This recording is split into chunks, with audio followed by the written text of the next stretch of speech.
A paz do Senhor, meus irmãos, minhas irmãs, sejam muito bem-vindos ao nosso canal. É tempo de ensinar EBD, um canal exclusivo para os amantes da Escola Bíblica Dominical.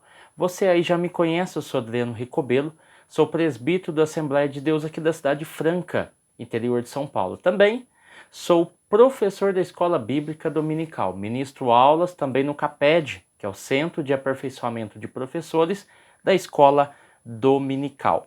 E hoje nós estamos aqui entrando nas prévias do final desse trimestre. Então, hoje nós iremos falar sobre a lição de número 12. A lição de número 12 tem como tema Imersos no Espírito nos últimos dias. Imersos no Espírito nos últimos dias. Um tema que dá sequência a uma série de acontecimentos que vai englobar, como nós já aprendemos em aula passada, o capítulo 40 até o capítulo 48. Lembrando que nós já falamos na lição 10 e o quadro começa a mudar a partir da lição de número 10, que abordou justamente o capítulo 37, tá bom? E lá na lição de número 11, nós falamos sobre a visão do templo e o milênio, tá? Então nós temos aí, quando nós pegamos as duas lições anteriores, a lição de número 11, nós vamos ver o aspecto interno da revelação, porque nós falamos da visão do templo que não tinha candelabro, que não tinha a mesa dos pães da preposição, que não tinha um altar de incenso, né? E havia somente o altar de sacrifícios, tá? E juntamente com as suas ofertas. Aí você vai ver o aspecto interno desse templo, que nos dava a entender e nos dá a entender que esse templo está reservado para o milênio. E isso o autor nos deixou muito bem claro nessa interpretação. E ele ainda deixou bem claro também, né, que quando nós olhamos para essa questão da interpretação de Ezequiel, como eu já disse aqui, do 40 ao 48, há muitas interpretações sobre a questão do templo e os demais acontecimentos, inclusive de hoje, e que é extremamente difícil separar o literal do simbólico. Lá nós falamos sobre os sacrifícios, né? Então vamos lá. Entendendo tudo isso, né, que a lição de número 12, ela tem um aspecto externo da visão. Na lição de número 11, nós vimos o aspecto interno da visão, que é o templo, o seu sacrifício, o altar, que não existia a Arca da Aliança, não existia o altar de incenso, não existia a mesa da proposição, não existia o candelabro. Então nós aprendemos os aspectos internos. Nós aprendemos também que a dimensão que é mencionada em Ezequiel, aquelas dimensões são maiores do que as dimensões descritas no Templo de Salomão. Então você vê um templo bem maior e que terá proporções maiores. E você, ajuntando e juntando elementos dentro da teologia, se compreende que esse templo será usado no milênio, tá bom? Vamos lá. Então esse aspecto, essa lição de número 2 trata do aspecto externo da visão. Essa visão engloba o lado externo do templo. Então o que se vê no lado externo? Já que nós estamos falando do milênio e nós já entendemos também que esse templo será para adoração no milênio, as nações irão uma vez ao ano, né, serão obrigadas a ir uma vez ao ano, prestar culto ao Senhor, e nós vamos ver que o próprio Cristo estará reinando, né, nesse templo, e que nós estaremos já com Cristo. Então esse templo não pertence, não será para nós, mas para os judeus que saírem ali da grande tribulação, juntamente com as nações que não aceitaram o número, a marca e o sinal da besta. São 3 elementos apresentados ali, ok? Então vamos lá para a nossa introdução aqui, né? O texto áureo vai dizer: quem crê em mim, como diz a escritura, rios de água viva correrão do seu ventre. Então o autor, ele vai tentar nos levar à ideia das águas mais para um contexto escatológico e também atual da obra vivificadora de Cristo, tá bom? A verdade prática: o rio da vida, que representa o fluir do Espírito, passa no meio do povo de Deus, fazendo referência aqui o texto bíblico. Ezequiel capítulo 47, do 1 ao 12, só queria destacar alguns pontos, né?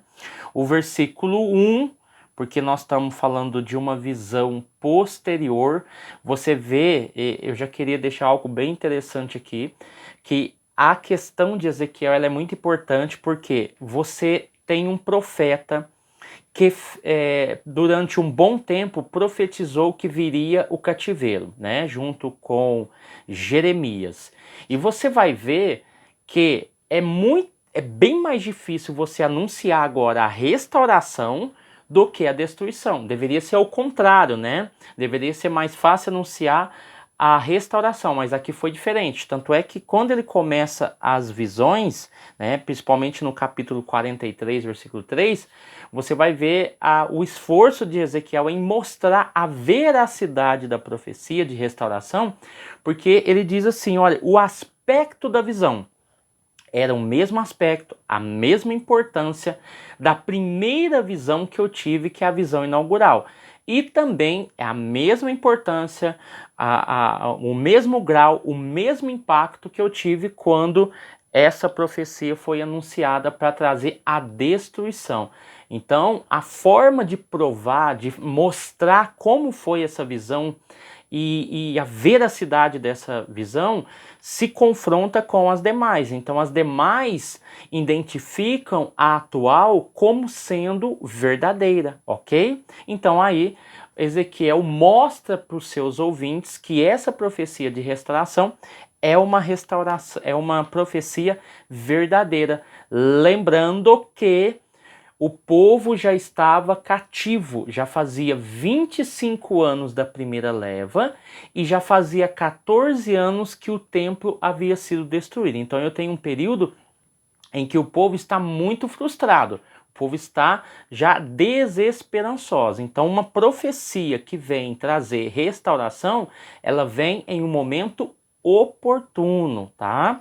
Então se atentem a esse detalhe, ok? Então, depois disso, me fez voltar à entrada da casa e saíam umas águas de debaixo do umbral da casa para o oriente, ou seja, o ambiente ao qual ela vai desaguar é sentido oriente.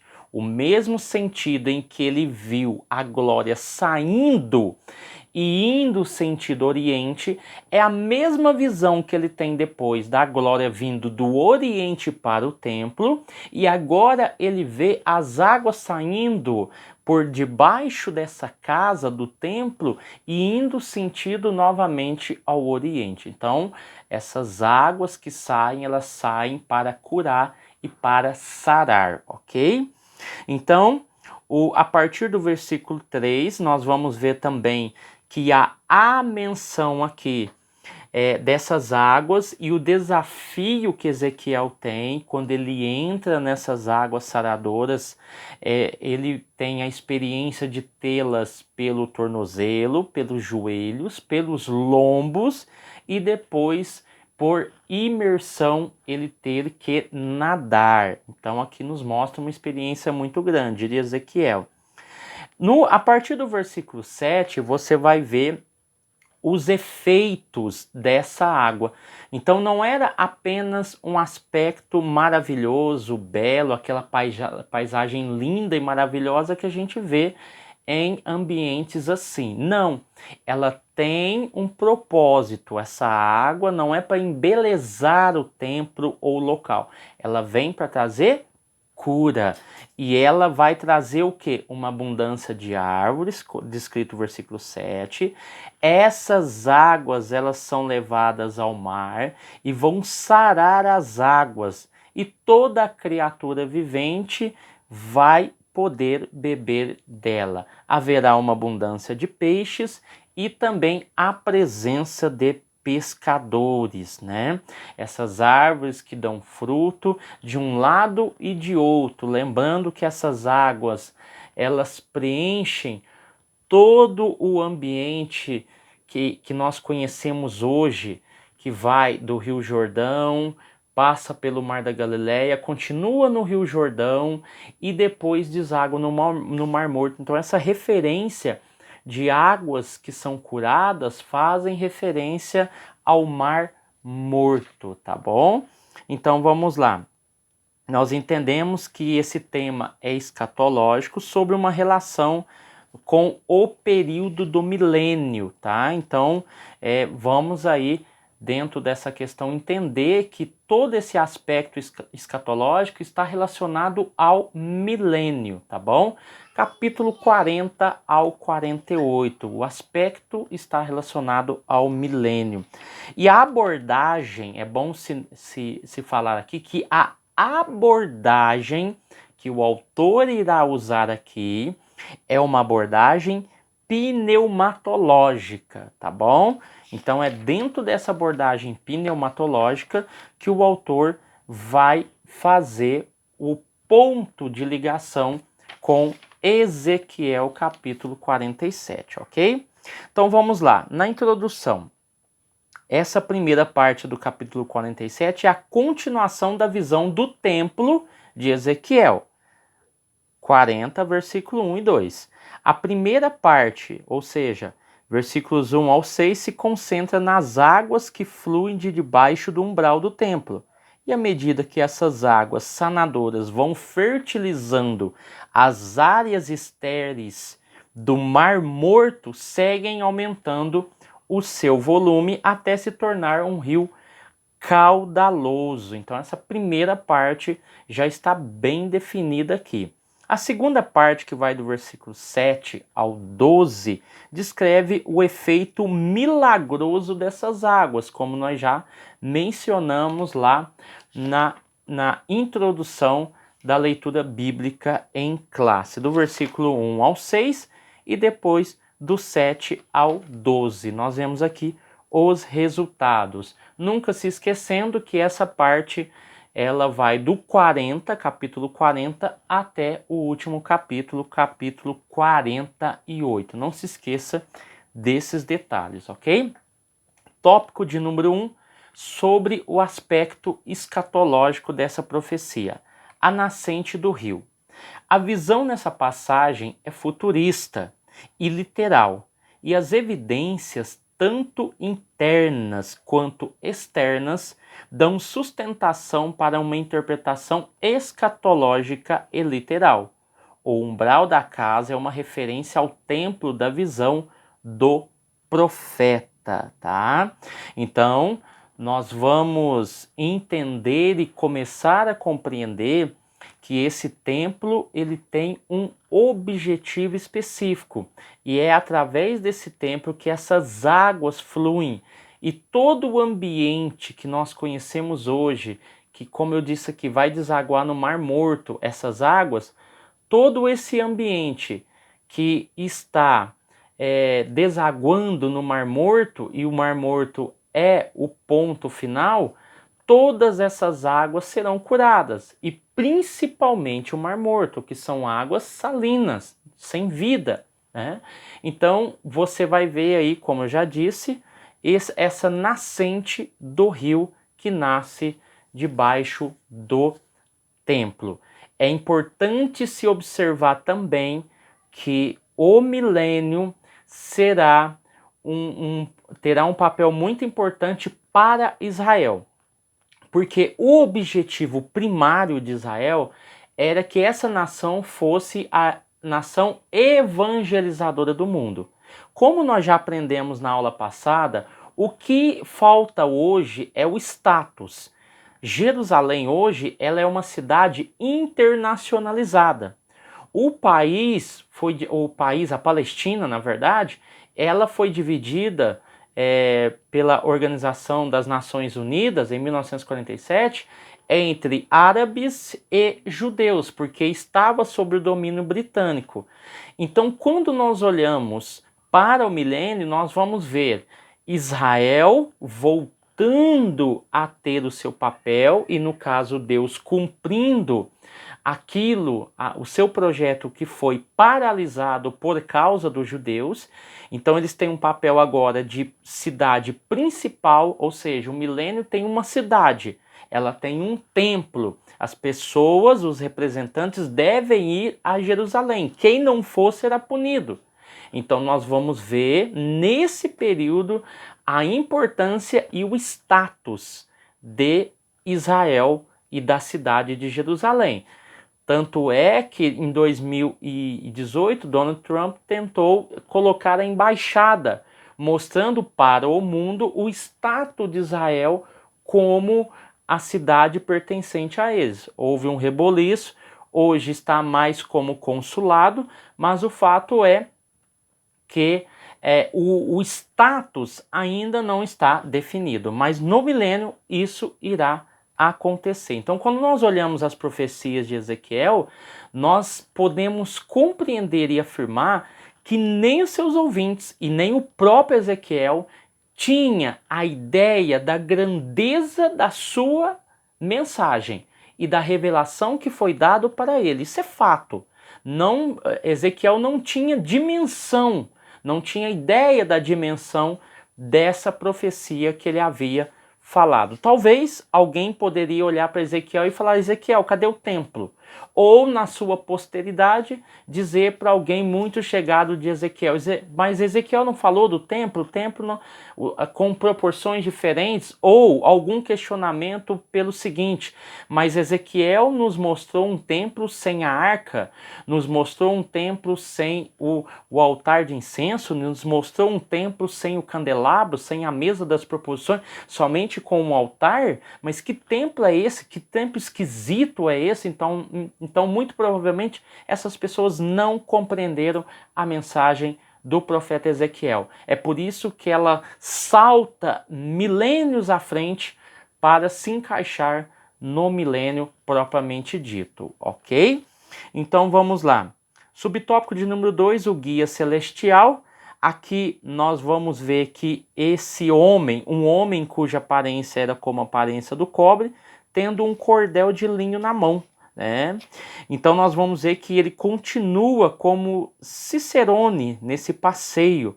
E esse anjo fez Ezequiel sair pelo portão do norte e dessa vez contornar o templo no sentido horário em direção ao Oriente. Então nós vamos ver que esse homem já foi revelado, né?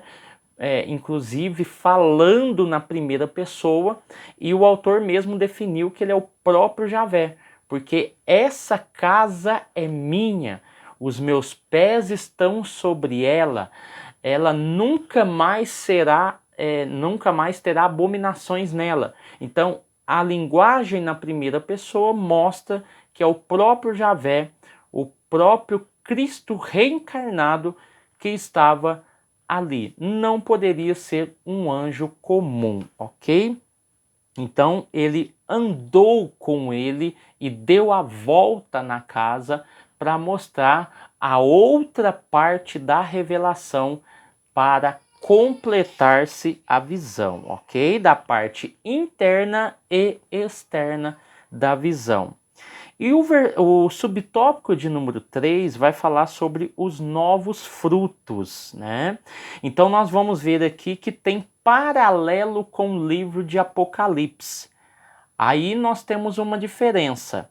A visão de Ezequiel em relação a toda sorte de árvore que dá fruto para comer, nos seus meses produzirá frutos novos, se refere ao milênio. Aqui o autor mesmo nos deixa bem claro e específico a diferença em que há de Ezequiel para João.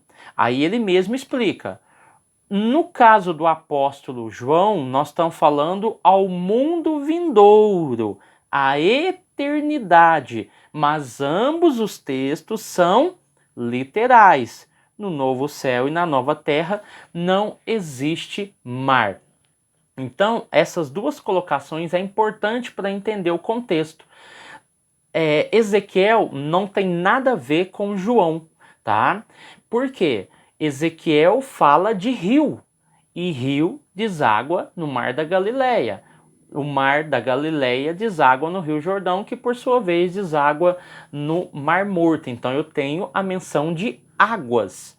E nós vamos ver uma diferença porque na visão de João eu estou falando de um mundo, de uma terra renovada após o milênio, após o trono branco, após o julgamento, onde a terra será renovada e o mar já não existe. Quem já estudou escatologia dentro do âmbito pentecostal entende toda essa sequência, ok? É por isso que o autor deixou bem claro que a profecia de Ezequiel nada tem a ver com a profecia de João, mas apenas tem um paralelo, tá bom? E não seria uma similaridade, um paralelismo e não um complemento da mensagem do profeta Ezequiel, ok? Se você está gostando até aqui da nossa aula, eu queria pedir para você deixar seu like aí, deixe o seu comentário, né? Estamos chegando aí mais um final de trimestre, então está sendo muito importante estar aqui com você. Deixe o seu joinha, deixe o seu comentário, porque é muito importante aí, até para quem já está assistindo o nosso vídeo, ok? Então vamos lá. O tópico de número 2 vai falar sobre a aplicação pneumatológica. Então aqui, como eu já disse, o autor deixou muito bem claro, a abordagem da revista nessa lição específica tem uma abordagem pneumatológica, ou seja, esses elementos ganham sentidos e ganham uma nova roupagem dentro dessa interpretação mais moderna, ok? Então, você pode ler sim o texto de Ezequiel de maneira literal, você pode ler o livro de Ezequiel de maneira liberal, você pode ler o livro de Ezequiel numa abordagem conservadora. Então é por isso que a abordagem aqui, ela está no contexto pneumatológico, ok? Então o autor está deixando muito bem claro. Só que existe a realidade que tem que ser muito bem explicada e deixada para os seus alunos. Esse contexto, qual é o ambiente, qual é o objetivo, né? Aí na outra aula nós aprendemos lá sobre o sacrifício, né? E o autor deixou bem claro que é difícil a interpretação, se é literal, se é simbólico. Ele até usou a questão da ceia, né?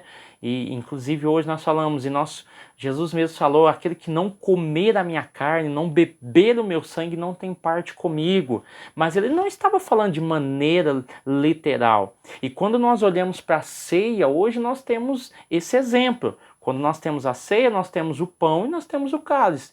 Em memória, e representa a carne e representa o sangue. É por isso que no milênio, mesmo se for literal o sacrifício ou simbólico, porque a visão que Ezequiel teve é para o seu tempo, com características do seu tempo, com ideias do seu tempo e conhecimentos do seu tempo. Agora, como isso irá se transformar no milênio, a gente não sabe.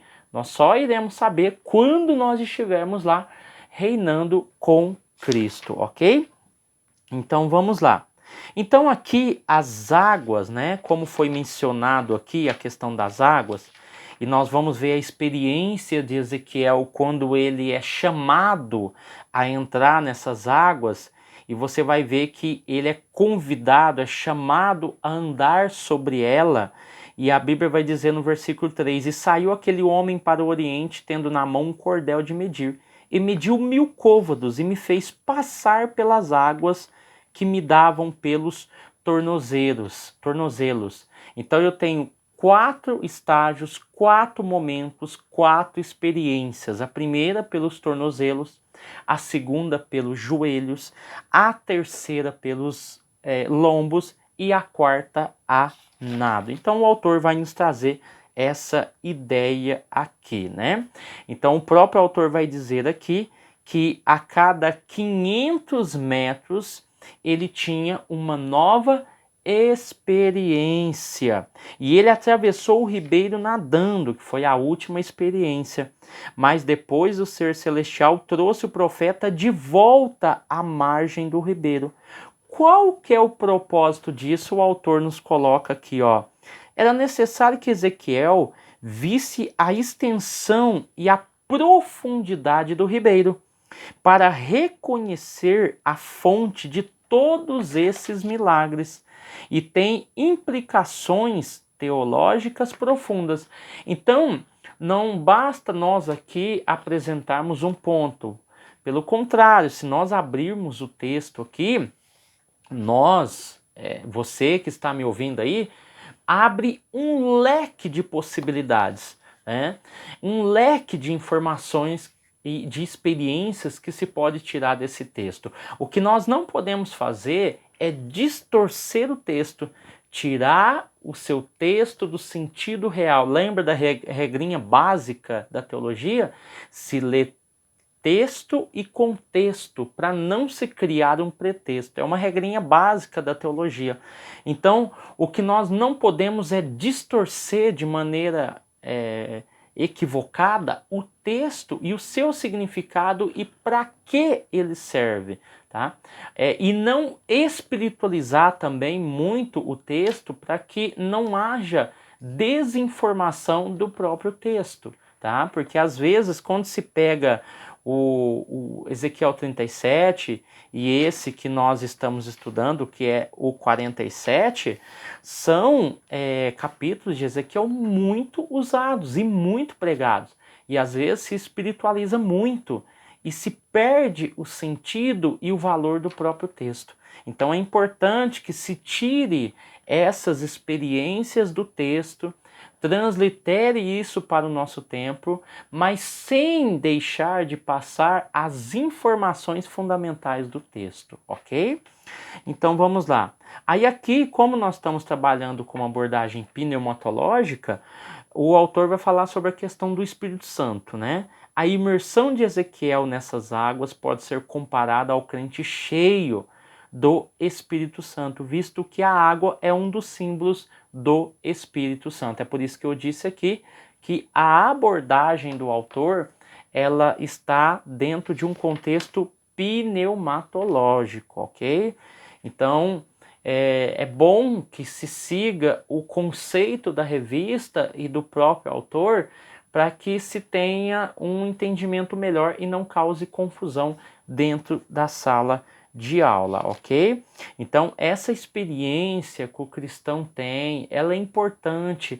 Os desafios, a profundeza das grandezas de Deus, ou seja, quando Ezequiel entra naquela água, né, ele sente o frescor dela nos seus pés, lhe dá confiança, porque não é uma água suja, não é uma água contaminada. Então, quando você está em um ambiente que a água é escura, a água é contaminada, você sabe que pode ter algum perigo ali, você já no primeiro contato, você não entra mais do que os tornozelos. Então, como Ezequiel sentiu confiança quando ele entrou e colocou os seus pés sobre a água, ele viu que aquela água era cristalina, que tinha vida nela, ele sentiu confiança de ir até os joelhos. Quando ele chega e sente a água nos joelhos, ele ainda continua vendo o quão brilhante, o quão lindo, e quão belo, como aquela água era nítida, ele tem confiança de ir com ela até a cintura.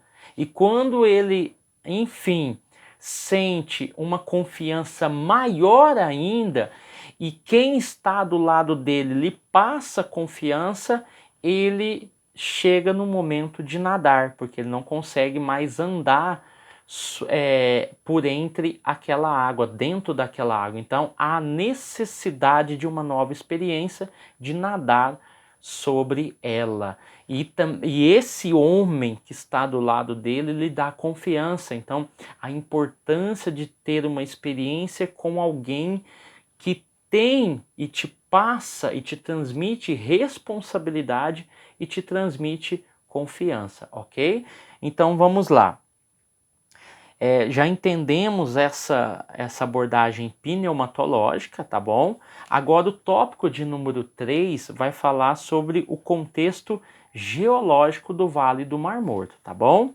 O Arabá, né, como nós já falamos aqui, que é esse deserto, essa planície, esse termo, né, que significa literalmente árido, está fazendo referência à região que se localiza o Mar Morto, ou seja, o Arabá é a região, o Mar Morto se localiza nesse ambiente e Arabá significa árido. Então, ele até colocou aqui para nós, parte da região era território da antiga Pentápolis, que incluía as cidades de Sodoma e Gomorra, cuja destruição trouxe esterilidade na região, de modo que ali não nasce planta alguma, nem mesmo capim. Tá? Então você vê que, como resultado das bênçãos das águas vivificadoras, esse quadro profético é do milênio.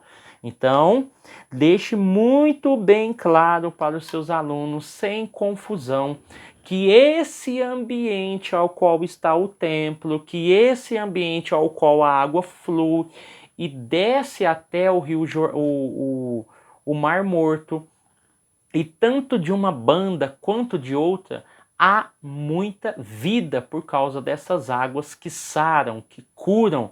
Então atraem animais, atraem peixe, e você vai ver a menção dos pescadores, desses pescadores do milênio que estão pescando no Mar Morto, e você vai ver aí a menção, tá? E lembrando que no milênio o regime será firme. Cristo reinará com vara de ferro. O mais novo morrerá com 100 anos, ou seja, o pecado, a consequência do pecado, as revoltas e tudo isso ainda terá impacto e as pessoas morrerão. Por isso que quem não for a Jerusalém adorar, aquela nação será punida.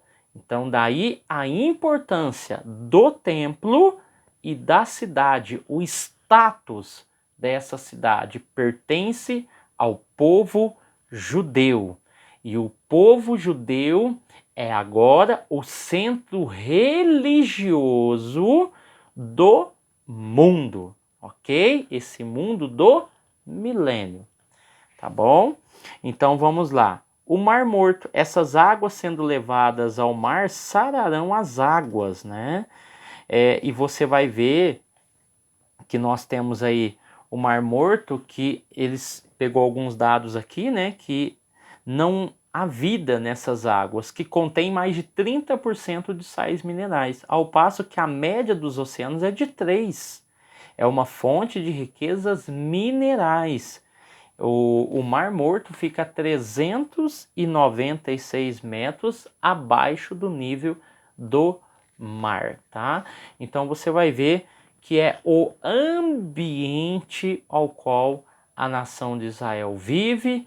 Hoje nós já tivemos a diáspora, os judeus voltando da diáspora, principalmente depois da Segunda Guerra Mundial, povoando novamente, e nesse estado, o estado do milênio, é o estado aonde os judeus terão proeminência, tá? Serão os evangelizadores desse mundo do milênio. Lembrando que nesse período Satanás está preso e será solto no final, tá bom? Então, nós vamos ver que ele colocou aqui, né? Em Gedi, é um pequeno oásis localizado no deserto da Judéia, próximo ao Mar Morto, subtópico de número 3, tá? Onde Davi se acampou quando perseguido por Saul, em El Englaim, é uma localidade desconhecida. Há quem afirme que fica na outra margem do Mar Morto, que seria hoje a Jordânia. Mas a linguagem parece indicar sentido norte e sul e não leste e oeste, ok? Algumas informações aqui importantíssimas de cunho geográfico, tá? Então, já partindo aqui para o finalzinho, o subtópico de número 4 vai dizer o seguinte, sobre os charcos que não tiveram as suas águas, o seu ambiente sarado. Sobre os charcos lamaceiros com sal que não serão restaurados, versículo de número 11, né? Há ainda muitas controvérsias, como a vida não se estende além das águas da salvação que fluem do tempo. Talvez a morte continue nesses buracos salinos. A descrição do milênio em Isaías indica haver pecado e morte, como eu já disse aqui, em escala reduzida, né? Nascimento e envelhecimento. Então nós vamos ver aqui que aquele que conseguir chegar vai chegar lá no final do milênio com 1000 anos, né? Então você vai ver que esse ambiente ele é propício para o governo de Cristo, tá? É a continuação, porque no início a nação de Israel era para ser a nação evangelizadora do mundo. Pelo contrário, eles se enclausuraram. Depois foram dispersos. Depois se ajuntaram. Depois serão perseguidos na grande tribulação. Entrarão no milênio, reconhecerão Cristo como Messias e aí sim estarão em Jerusalém, em Israel, na sua terra. Cristo governando o mundo e assim esse novo templo estando ali naquele ambiente, ok? Então aqui nós encerramos a nossa aula. Eu acredito que essa aula, a outra aula que nós tivemos, que falava sobre o templo, é uma continuação. Então se você vai ministrar a aula 12, é importantíssimo que você tenha em mente a lição de número 11, ok? Não somente a lição de número 11, mas todo o episódio, principalmente do capítulo 37 para cá. E lembrando que o bloco em si é do 40 ao 48, ok? Então nós encerramos por aqui mais uma aula. Espero ter passado algumas informações importantes, alguns conhecimentos prévios sobre essa lição. Eu quero que você nos ajude aí no compartilhamento desse vídeo, no compartilhamento do nosso canal. Precisamos chegar aí até os 1000 inscritos, tão pertinho de chegar nos 1000 inscritos, e bater aí também as 4000 horas. Então dependemos exclusivamente de vocês. Vocês são os nossos porta-vozes aí que estão nos ouvindo, ok? Continue orando por nós, continue nos ajudando. Você que sentiu no coração de ajudar o nosso canal, tem aqui na descrição do vídeo o nosso Pix. Então, se você sentiu, quer ajudar, gosta do nosso conteúdo, não deixe de ajudar.